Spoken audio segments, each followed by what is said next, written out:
Where the Red Fern Grows, the story of two dogs and a boy, by Wilson Rawls. Chapter 3. The dog wanting disease never did leave me altogether. With the new work I was doing, helping Papa, it just kind of burned itself down and left a big sore in my heart.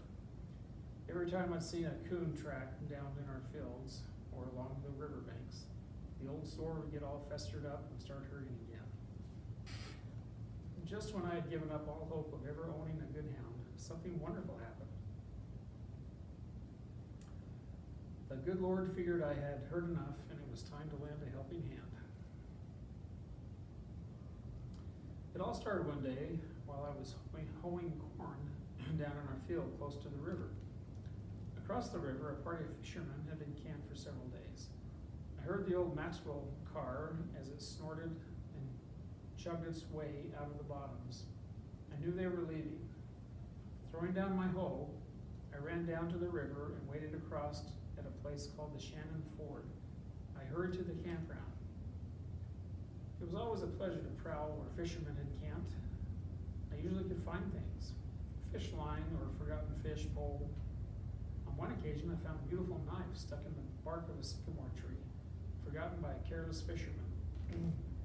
But on that day, I found the greatest of treasures, a sportsman's magazine, discarded by the campers. It was a real treasure for a country boy. Because of that magazine, my entire life was changed. I sat down on an old sycamore log and started thumbing through the leaves. On the back pages of the magazine, I came to the for sale section. Dogs for sale. Every kind of dog. I read on and on. They had dogs I'd never heard of, names I couldn't make out. Far down in the right-hand corner, I found an ad that took my breath away. In small letters it read, "Registered red-bone coonhound pups, $25 each." The advertisement was from a kennel in Kentucky. I read it over and over. By the time I had memorized the ad, I was seeing dogs, hearing dogs, and even feeling them. The magazine was forgotten. I was lost in thought. The brain of an 11-year-old boy can dream some fantastic dreams. I wonder if it would be if I could have 2 of those pups. Every boy in the country but me had a good hound or 2. But $50, how could I ever get $50? I knew I couldn't expect help from Mama and Papa. I remembered a passage from the Bible my mother had read to me. God helps those who help themselves. I thought of the words. I mulled them over in my mind. I decided I'd ask God to help me. There on the banks of the Illinois River, in the cool shade of the tall white sycamores, I asked God to help me get 2 pound pups. It wasn't much of a prayer, but it did come right from the heart. When I left the campground with the fishermen, it was late. As I walked along, I could feel the hard bulge of the magazine jammed down in the pocket of my overalls. The beautiful silence that follows the setting sun had settled over the river bottoms. The coolness of the rich black soil felt good to my bare feet. It was a time of day when all furried things come to life. A big swamp rabbit hopped out on the trail, sat on his haunches, stared at me, and then scampered away. A mother gray squirrel ran out on the limb on a bur oak tree. She barked a warning to the 4 furry balls behind her. He melted from sight in the thick green. A silent gray shadow drifted down from the top of the tall sycamore. There was a squeal and a beating of wings. I heard the tinkle of a bell in the distance ahead. I knew it was Daisy, our milk cow. I'd have to start her on the way. I'd have to start her on the way home. I took the magazine from my pocket, and again, I read the ad. Slowly, a plan began to form. I'd save the money. I could sell stuff to the fishermen, crawfish, minnows, and fresh vegetables. In berry season, I could sell all the berries I could pick at my grandfather's store. I could trap in the winter. The more I planned, the more real it became. There was the way to get those pups. Save my money.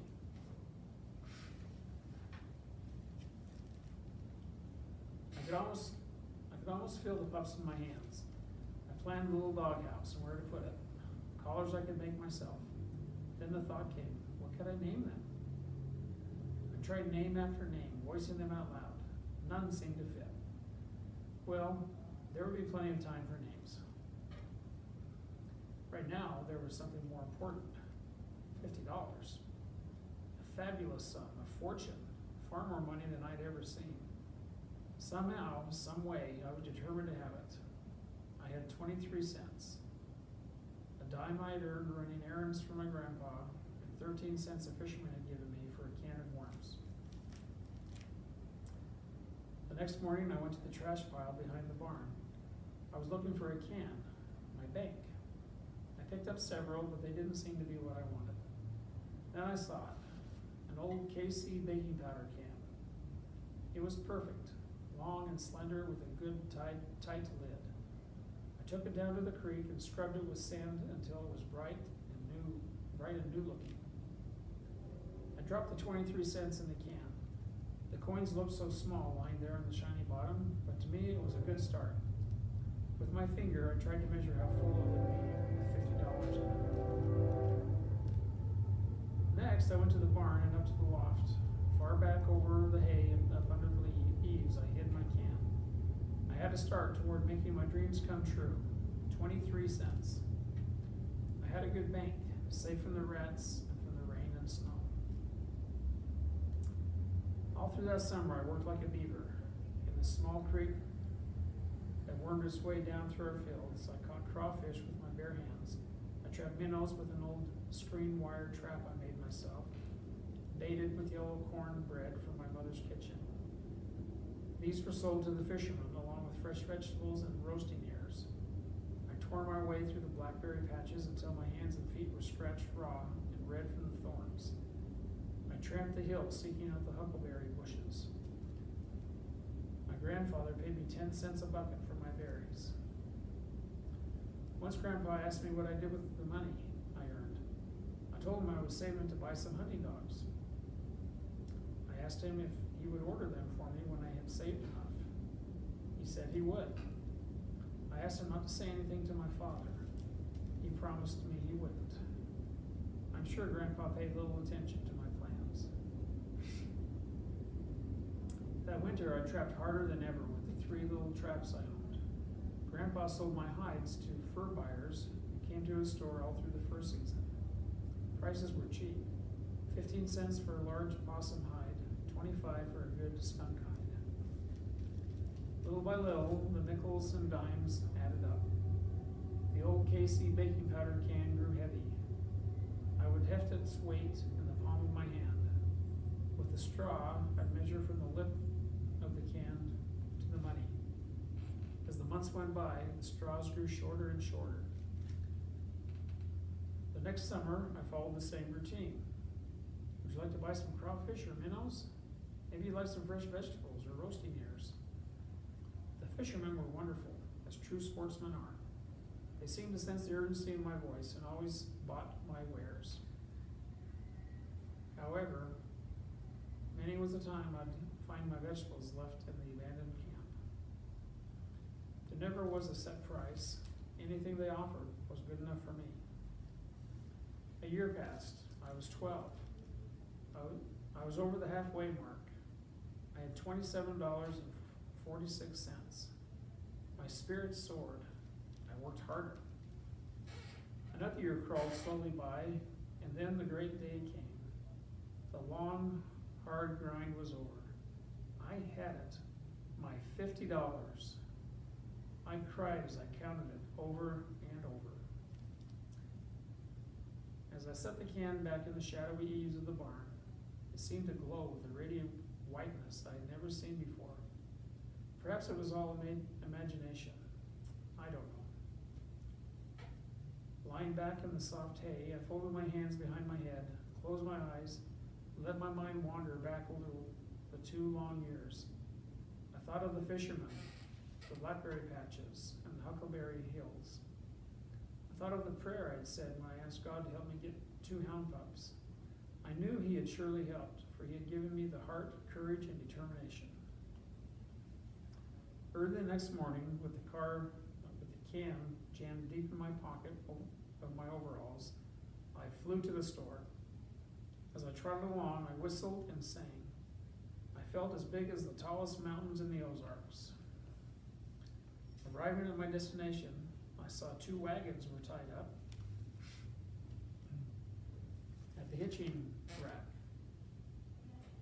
I knew some farmers had come to the store, so I waited until they left. As I walked in, I saw my grandfather behind the counter. Tugging and pulling, I worked the can out of my pocket and dumped it out in front of him and looked up. Grandpa was dumbfounded. He tried to say something, but it wouldn't come out. He looked at me, and he looked at the pile of coins. Finally, in a voice much louder than he ordinarily used, he asked, "Where did you get all this?" "I told you, Grandpa," I said. "I was saving my money so I could buy 2 hound pups. And I did. You said you would order them for me. I've got the money, and now I want you to order them." Grandpa stared at me over his glasses and then back at the money. "How long have you been saving this?" he asked. "A long time, Grandpa," I said. "How long?" he asked. I told him, 2 years. His mouth flew open, and in a loud voice he said, 2 years? I nodded my head. The way my grandfather stared at me made me uneasy. I was on needles and pins. Taking his eyes from me, he glanced back at the money. He saw the faded yellow piece of paper sticking out from the coins. He worked it out, asking as he did, "What's this?" I told him it was the ad, telling where to order my dogs. He read it, turned it over, and glanced at the other side. I saw the astonishment leave his eyes, and the friendly old grandfather look come back. I felt much better. Dropping the paper back on the money, he turned, picked up an old turkey feather duster, and started dusting where there was no dust. He kept glancing at me out of the corner of his eye as he walked slowly down to the other end of the store, dusting here and there. He put the duster down, came from behind the counter, and walked up to me. Laying a friendly old work-calloused hand on my head, he changed the conversation altogether, saying, "Son, you need a haircut." I told him I didn't mind. I didn't like my hair short. Flies and mosquitoes bothered me. He glanced down at my bare feet and asked, "How come your feet are cut and scratched like that?" I told him it was pretty tough picking blackberries barefoot. He nodded his head. It was too much for my grandfather. He turned and walked away. I saw the glasses come off and the old red handkerchief come out. I heard the good excuse of blowing his nose. He stood for several seconds with his back toward me. When he turned around, I noticed his eyes were moist.